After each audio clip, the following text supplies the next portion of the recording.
દોસ્તો ફરીથી જેઠાણી બનાવે છે મારા માટે વઢવાણી મરચા। આગળ બનાવેલા મરચા હવે ફિનિશ થવા આવ્યા છે, નવા બનાવીશું। આની અંદર હું એડ કરો છો એકવાર કહી દો ભાઈબંધ મિત્રોને। આગળ આપણે વિડીયો બનાવીને કીધું તો છે, છતાં કહી દો। મીઠું, હળદર, લીંબુ અને હિંગ।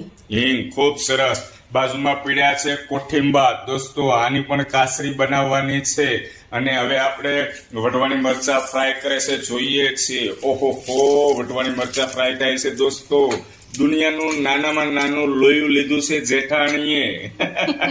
મોટું લોયું ના બગાડે, કારણ કે રોજે શું છે 5-7 મરચા તળવાના હોય છે।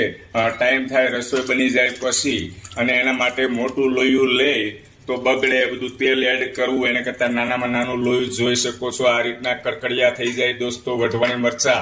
જેમ મારી જેમ તીખું ખાવાના શોખીન હોય એના માટે એકદમ બેસ્ટ રહે।